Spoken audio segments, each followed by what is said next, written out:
شعوری دنیا میں داخل ہونے کے لیے یقین کا ہونا ضروری ہے، اسی طرح لاشعوری دنیا سے واقفیت حاصل کرنے کے لیے اور غیب کی دنیا میں داخل ہونے کے لیے یقین کا ہونا ضروری ہے۔ یقین کہاں ہوتا ہے؟ جہاں بھی ہوتا ہے اسے تصوف کی زبان میں انا، ذات انسانی، نفس یا روح کہتے ہیں۔ روح، ذات انسانی، نفس دراصل روشنی کا ایک ہیولہ ہے، اور روشنی کا یہ ہیولہ دو سمتوں سے بندھا ہوا ہے، ایک طرف اپنی اصل کے ساتھ اور دوسری طرف اپنی نو کے ساتھ۔ انا ذات انسانی کی اصل صفات الہیہ ہیں، یہی صفات الہیہ ہیں جن کے ذریعے کائنات کے تمام افراد اور کائنات کے تمام افراد کے حواس ایک رشتے میں بندھے ہوئے ہیں۔ قلندر بابا اولیاء رحمۃ اللہ علیہ اس کی مثال روشنی کے سمندر سے دیتے ہیں۔ آپ نے دیکھا ہوگا کہ ایک تالاب ہے، اس تالاب میں آپ ایک چھوٹی سی ککری پھینک دیں، بہت بڑے تالاب میں ایک چھوٹی سی ککری سے دائرے بنتے ہیں، اور یہ دائرے بیچ سے شروع ہو کر تالاب کے چاروں کناروں پر گھوم جاتے ہیں، اور یہ دائرے اتنے زیادہ ہوتے ہیں کہ ان کو شمار نہیں کیا جا سکتا۔ روشنی کا یہ سمندر صفات الہیہ ہے، اور روشنی کے اس سمندر، یہ تالاب میں یہ دائرے کائنات اور کائنات کے تمام افراد ہیں۔ آپ نے یہ بھی دیکھا ہوگا کہ تالاب کے اندر بننے والے تمام دائرے جس طرح تالاب کی سطح پر ابھر کر متحرک ہوتے ہیں، اسی طرح اپنی حرکت پوری کرنے کے بعد اپنی شکل و صورت، اپنے اعمال و اشغال سمیت دوبارہ مل جاتے ہیں۔ کائنات اور افراد کائنات صفات الہیہ کے سمندر پر دائروں کی شکل میں متحرک ہیں، اور یہ تمام دائرے دوبارہ صفات الہیہ کے سمندر میں جذب ہو جاتے ہیں۔ اس قانون کو قرآن پاک میں اِنَّ لِلَّهِ وَإِنَّا إِلَيْهِ رَاجِعُونَ کہہ کر بیان کیا ہے۔ ہر چیز اللہ کی طرف سے ہے اور اللہ کی طرف لوٹ جاتی ہے، یعنی تمام کائنات صفات الہیہ کا مظہر ہے، اور کائنات کے افراد انہی شکل و صورت، اعمال و اشغال کے ساتھ ایک متعینہ حرکت کے بعد دوبارہ صفات الہیہ میں جذب ہو جاتے ہیں۔ ہم نے ابھی تالاب میں نہروں کی مثال دی ہے۔ تالاب میں ہر نہر کسی ایک نو کی شکل و صورت کا نام ہے۔ اس شکل و صورت کا نام ایک طرف نو ہے اور دوسری طرف فرد ہے۔ فرد کا احساس دو اجزاء سے مرکب ہے۔ یہ احساس دریا کی تہ سے اپنا سفر شروع کر کے دریا کی سطح تک پہنچتا ہے۔ یہ بات بہت زیادہ غور طلب ہے۔ جب ہم نے تالاب میں کنکری پھینکی تو تالاب کے اندر بے شمار لہریں دائروں کی شکل میں متحرک ہو گئی۔ اس کا مطلب یہ ہوا کہ لہروں کا وجود، دریا کے اندر موجود یہ وجود لہروں کی شکل میں سطح تک پہنچا۔ سطح پر ابھرنے کے بعد تالاب کے اندر سے نکل کر تالاب کی سطح پر لہر بنا۔ تالاب کے اندر سے نکل کر تالاب کی سطح پر لہر بننا فرد کا شعور ہے، اور جب تک لہر تالاب کے پانی کے اندر ہے وہ فرد کا مخفی احساس یا لاشعور ہے، اور سمندر تمام کائنات کا اجتماعی شعور ہے۔ کہنا یہ ہے کہ سمندر کا، یہ تالاب کا اجتماعی شعور فرد کا لاشعور ہے۔ جب ہم نے یہ بات تسلیم کر لی کہ تالاب کی سطح پر ابھرنے والی تمام لہریں افراد کائنات ہیں، تو یہ بات لازماً ماننی پڑے گی کہ ساری کائنات ایک مخفی رشتے میں بندھی ہوئی ہے، اور وہ مخفی رشتہ تالاب کا پانی ہے۔ تالاب کے پانی میں جب حرکت ہوتی ہے یا طوفان آتا ہے تو سمندر یا تالاب کی سطح پر ابھرنے والے تمام افراد خود کو ایک دوسرے سے متعارف اور مانوس محسوس کرتے ہیں، اور ساتھ ہی خود کو الگ الگ بھی محسوس کرتے ہیں۔ جب آدمی سورج کو دیکھتا ہے تو وہ محسوس کرتا ہے کہ سورج سے مجھے تعارف حاصل ہے۔ اس کے ذہن میں یہ بات بھی آتی ہے کہ سورج بھی میری طرح اس کائنات کا ایک فرد ذہن میں یہ بات بھی آتی ہے کہ سورج بھی میری طرح اس کائنات کا ایک فرد یا ایک رکن ہے۔ ظاہر سورج کے ساتھ انسان کا کوئی رشتہ نظر نہیں آتا، لیکن جب ایک انسان سورج کو دیکھتا ہے تو سورج سے اپنے اندر ایک قربت کا احساس محسوس کرتا ہے۔ یہ بات ذہن میں نہیں آتی کہ سورج سے میرا کوئی رشتہ نہیں ہے. یہی ربط اور اسی تعلق کو روحانیت میں نسبت کہتے ہیں. نسبت وہ مخفی احساس ہے جو تالاب کی تہ میں ہر نوع کے ہر فرد کو حاصل ہے. نہ صرف یہ کہ نسبت حاصل ہے بلکہ یہ نسبت، یہ رشتہ، یہ تعلق، یہ ربط ہر فرد کے اندر محیط ہے.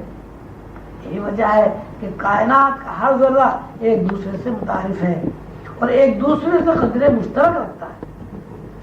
اور کائنات کے ہر ذرے میں مشترک صفات ہیں. مثلا ایک انسان کو پیاس لگتی ہے اور وہ پانی پینے کے بعد اس کی پیاس بجھ جاتی ہے. یہی صورتحال زمین کے ساتھ ہے، یہی صورتحال درختوں کے ساتھ، پرندوں کے ساتھ، نباتات جمادات کے ساتھ بھی ہوتی ہے. اس طرح ایک انسان کو پیاس لگتی ہے، پانی پی کر اس کے جسم کو سیرابی حاصل ہوتی ہے. اسی طرح چھوٹی سے چھوٹی مخلوق کے اندر پیاس کا تقاضا ابھرتا ہے، وہ پانی سے اس تقاضے کو پورا کر لیتی ہے. پیاس ایک مشترک صفت ہے جو کائنات کے تمام افراد کو حاصل ہے. ایک صفت نہیں بلکہ انسان کی زندگی کی تمام صفات، تمام جذبات، تمام احساسات ہر نوع کے ہر فرد کے اندر کام کرتے ہیں.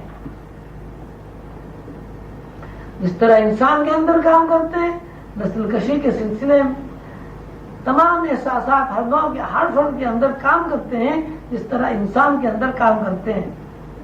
نسل کشی کے سلسلے پر غور کیا جائے تو کائنات میں درخت اور تمام حیوانات، جماعتات، نباتات میں صفت میں سب انسان کے ساتھی. مقصد واضح ہے کہ کوئی ایسی ہستی موجود ہے جس ہستی کے دائرہ قدرت میں ہر چیز بند ہے، اور جس طرح وہ ہستی چاہتی ہے اسی طرح کائنات کے افراد زندہ اور متحرک رہنے پر مجبور ہیں. جو کہ انسان کی اصل اور انسان کی بنیاد روشنی کے سمندر کی تہ پر ہے، اس لیے وہ اپنی اصل سے واقف ہو کر کائنات کی مشترک صفات میں تمام طریقات کو محسوس کر کے دیکھ لیتا ہے. جب تالاب کی تہ میں یا سمندر کی تہ میں یا غیر کے دریا میں حرکت ہوتی ہے تو فرد کو اس کا اس لیے علم ہوتا ہے کہ فرد کی اصل سمندر، تالاب یا دریا کی تہ ہے. انا کی تشریح میں یہ بات بیان کی جا چکی ہے کہ انا انسان کا وہ روح ہے جو روح اللہ تعالیٰ کی ذات کے ساتھ براہ راست ہم رشتہ ہے. تشریح میں یہ بات بیان کی گئی تھی کہ کائنات ایک بساط پر قائم ہے. بساط کے اوپر کسی چیز کی موجودگی، کسی شے کی ہستی کا روحانی مظاہرہ ہے. پھر یہ ہستی جب صعود سے نزول کرتی ہے تو نفس کے اوپر، ذات انسانی کے اوپر یا روح کے اوپر خد و خال کا ایک لباس آ جاتا ہے، اور یہ خد و خال کا لباس دراصل روح کے مظاہرے کا ایک وجود ہے. اس وجود کو ہم کسی بھی طرح روح سے الگ نہیں کر سکتے. وجود کا تعلق جب تک روح سے ہے وجود میں حرکت ہے، اور جب روح اس وجود سے اپنا تعلق منقطع کر لیتی ہے تو وجود کی حیثیت فنا ہو جاتی ہے. اس طرح وجود روح کے ساتھ وابستہ ہے، اسی طرح روح یہ ساری کائنات اللہ کے ذہن کے ساتھ وابستہ ہے. اللہ تعالیٰ نے جب کن کہا تو ساری کائنات وجود میں آ گئی. مطلب یہ ہوا کہ اللہ کے ذہن میں جس طرح کائنات کا وجود تھا اس کا مظاہرہ ہو گیا، ہو جا. اس بات کی طرف اشارہ ہے کہ کوئی چیز موجود ہے جس کو اللہ تعالیٰ حکم دے رہے ہیں.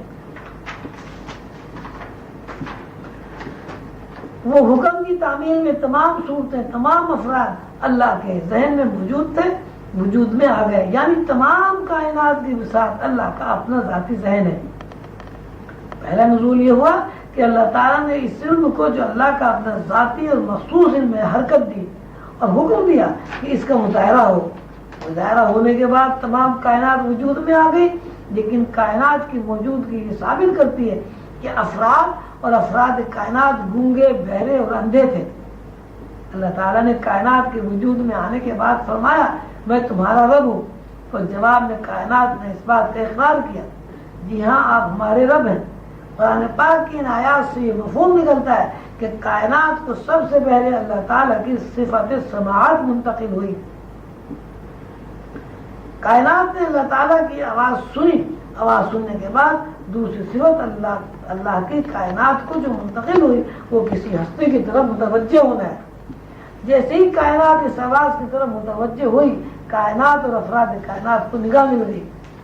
اللہ کی آواز سننے کے بعد اور اللہ کو دیکھنے کے بعد کائنات نے اس بات کا اقرار کیا، جی ہاں آپ ہمارے رب ہیں.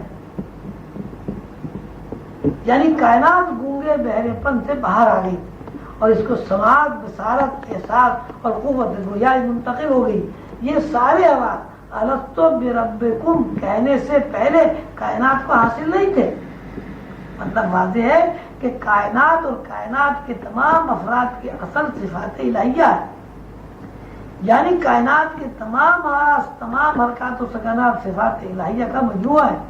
اللہ تعالیٰ نے جب کن کہا تو پوری کائنات وجود میں آ گئی، الگ الگ افراد تخلیق نہیں ہوئے.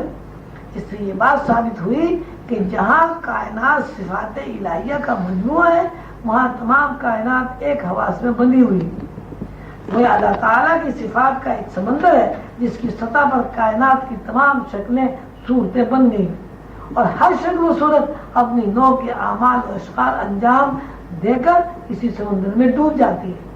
کائنات میں اور کائنات کے اربوں سنکھوں زمینوں پر جو حرکات و سکنات ہو رہی ہیں، ان کے اوپر اگر غور کیا جائے تو یہ بات نظر آتی ہے کہ ہر عمل، ہر حرکت، ہر احساس کہیں سے آ رہا ہے اور کہیں جا کر گم ہو رہا ہے.